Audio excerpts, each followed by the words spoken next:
What's the relationship between ego and child abuse?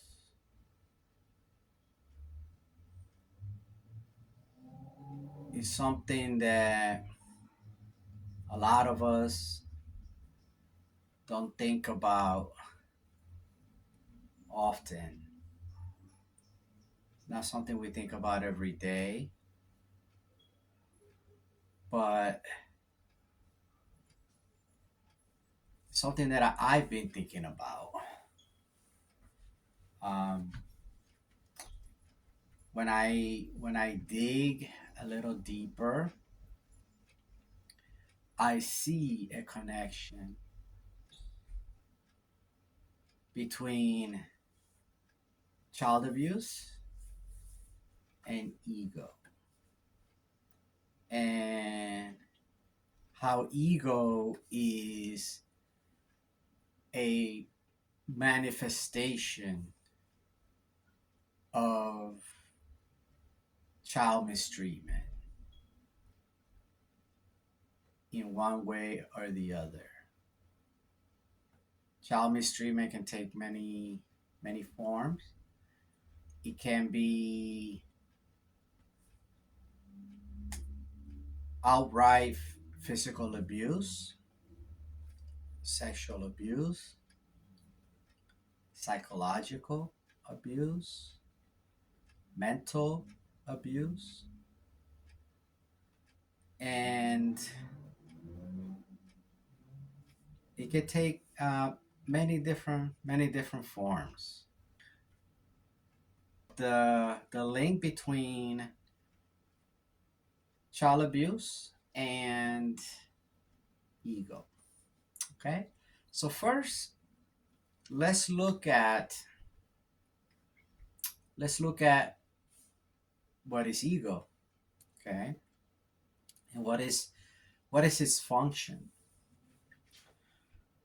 So ego is a mask that is used to either protect what we believe to be vulnerable within us, and or to get something that we believe we need, something that we feel we lack. So that is the purpose of what we call ego. Um, Ego can take many forms. It is a reaction to the experiences we've had growing up, right? So, as we know, child abuse, we uh, we go through hell on earth, and having gone through hell on earth, we perpetually believe that history will repeat itself. So we live a life of perpetual fear that what happened in the past, that the abuse that happened in the past, that it will repeat itself in some form, right? Um, and the reason we live that way is because we have a deep belief in our subconscious mind. Um, and when that has not been, when the abuse and the resulting trauma has not been successfully processed, then we're stuck. We're stuck. We're stuck believing that the abuse is imminent, that that that the humiliation is imminent, that the abandonment is imminent. That is the the legacy, the tragic legacy of abuse. So then, what happens to many of us is that at a certain time in our lives, usually adolescence, is when we get this, for lack of a better word, bright idea. Uh, this idea involves us feeling like, you know, maybe I can do something about uh, the respect or lack of respect that I get. Maybe I can do something about it. Maybe I can do something about the appreciation or lack of appreciation that I get. Maybe I could do something about how people look at me, how people see me. So we get this idea in our head, and this is the birth, the birth of the ego. And there we are. We present it to the world in the hopes that it will be accepted. That not only that it will be accepted, but that we will be accepted. Um, if we see some success, if we see some people agreeing with our persona and showing favor to our new persona, then we begin to identify with that persona more and more. And until we get to the point where we become that ego, right? It is so ingrained, so deep within us that we forget that we made it all up. We forget and we become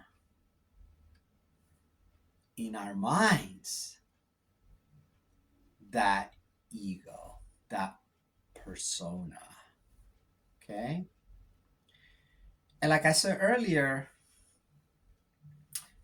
this ego is a response to the life that we have lived, the way we have been treated, a coping mechanism, our last attempt to get the acceptance that we didn't get. So then, that's what we have, right? And then, life, life is life. Life has its own way, right? And not everyone is going to accept our this new persona that we put out there, right? And when people, and there are those and there will be those that don't like the new persona, this ego that we have created. And when that happens, that's when our ground starts to shake, right? That's when we feel it strongly that we don't know who we are or what we are. That's actually the truth. That in reality, we don't know. We don't know ourselves.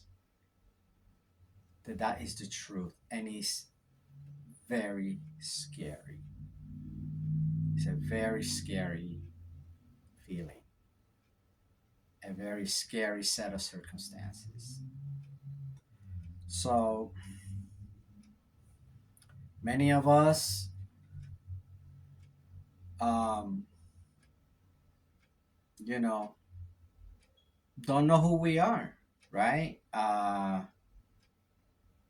Not knowing that gaining acceptance through an ego is futile, right? Because it's made up. At the end of the day, it's a mirage, right? It's not real. Okay? So we constantly have to upkeep the ego, right? We can never relax, right? We're always looking left, looking right, looking back over our shoulder, because there is this fear that we're going to be found out, right? That somebody's going to figure out that we made it up all along. Okay, that's the perpetual fear that those of us uh, who created an ego to get the love that we didn't get as a child, to get the acceptance we didn't get as a child, okay, to protect ourselves from humiliation that we got as a child, to protect ourselves from abandonment that we got as a child. So, this ego that we created has a lot on its shoulders, right? And it's really our shoulders, right? Not that we are the ego, but the ego is made up, right? We feel the pressure because our greatest fear is that we will be found out. Okay? So find what out, right? What do we fear people will find out? Okay? Well, we got to understand that before this ego that we create, that we actively, purposely create, there's an ego before that, right? The ego before that, the let's call it the first ego, the original ego, right?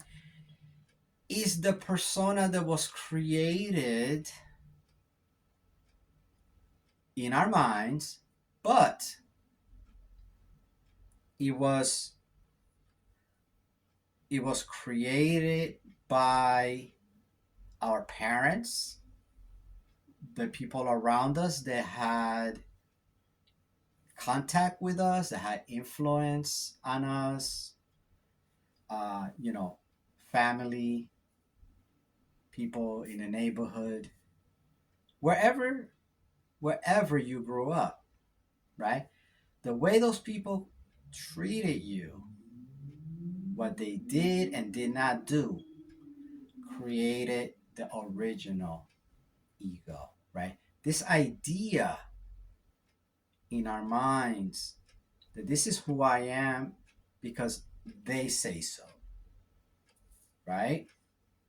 And this is who I am not because they don't say so, right? This is the original ego, right? Okay? It also is not real. It's all imagination, right? And it's not real. Okay? But being a child, we just don't know. There's no way for us to know. We have no life experience. So we wholeheartedly believe that is who we are. Okay. And then when we create the later ego, right, when we're in adolescence, we create that later ego because we believe we are the original ego, right? Whatever that is in your mind, we already believe growing up that that's who we are. So we create this other ego, right? Because we feel we have to hide the first ego, which we believe that we are, right? So when you hide something, at least in your mind, you make it real, right? Because you can't hide something that is not real. If you know something is not real, you're not going to try to hide it because you know it's not real. So the very act of creating that secondary ego in our mind strengthens, right? It gives strength to the first ego that was created by those people around us, right? It was created by our minds, but our hand was forced, right? It's like somebody forcing your hand to write, right? Forcing your hand to write, I am no good. I don't deserve love. I am I'm disgusting. Somebody forcing your hand to write those things. That is exactly what happened. But instead of forcing your hand, they force your mind. They forced the mind to write those things in your mind. Okay? To to make neural pathways. You know, there are neural pathways for shame, for guilt, for self-hate, right? There are neural pathways that when those neural pathways light up, like for example, when you get triggered, you feel the shame, you feel the guilt, you feel the self hate, the self loathing, self doubt.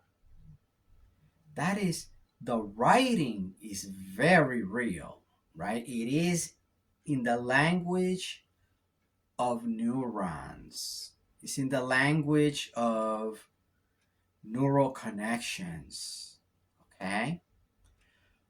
But our minds wrote it, but it was forced to. It was forced to write that. Okay? So that is the first ego, what we believe to be that we got from somebody else when we were growing up. And then we create this secondary ego because we feel we have to hide because we believe we are that. The first ego, the neural pathways. We believe we are that. Okay? So when we cover that up, when we try to cover it up, then we strengthen it, right? So this is where we are. This is where we are, and this is how the ego is created, right? That's why those of us that have had uh, rough childhoods, right, abusive childhoods, we tend to have the strongest egos, right? The densest egos, right? Where we don't know that is an ego. We think it's us. You know, we don't even think that we created that it was just created in our minds, right? So the more the more pain in childhood, the more of a need we feel to create an ego, because it protects against, we believe it does, right? We believe that it protects against the abuse, the humiliation, the abandonment. Okay? But as we all know, it doesn't work. It does not work. We still feel those feelings. We feel the shame, we feel the humiliation, we feel the abandonment. Okay? We feel all those feelings. And even more than that, we feel betrayed by ourselves. We feel betrayed by our very person, because we know deep inside that we're putting out this persona. Okay? And this could be any persona. It just depends on what those around you value. And that's what the ego becomes, right? If you're surrounded by people who like to succeed, like to you know reach high levels of education, then that's what your ego will be, right? You will be a good student, right? You'll be an achiever, high achiever, right? Because that's your ego. You want to be accepted, okay, by those that value education and success. Now, if those around you are, maybe they don't value education, maybe they they they don't trust the system. You know, they break the law, right? And they identify with that, right? They take pride in that. Then that's going to be your ego, right? You're going to have an ego of, an outlaw, a street thug, uh, you know, a prisoner, and that's going to be your ego, because those around you want to be accepted by them. So you create this ego to help you be accepted, to help you not be abandoned, to help you be appreciated. Okay? And we know it doesn't work, but we just don't know how to stop. We don't know how to stop. We don't dare to stop, because we fear that if we stop, then people will see us for what we what we think we really are, right? Which is that original ego, right? The persona in our mind that was created when we were mistreated. We think that people will see that, and see us for how horrible we are, right? But that's not true. Neither the first nor the second ego is true. It's just an ego. It's just brain activity. Okay? Neither is true. Okay? The truth, the actual truth is that we deserved to be appreciated, to be loved, to be cared for. We deserve that. Okay? Just have to know that, because that is the truth. That is actually the truth. Every child deserves to be loved, protected, cared for. So if you did not, it was not your fault. It had nothing to do with you. It has zero to do with you. Okay? The people that were supposed to take care of you could not do it. They could not, right? They were broken.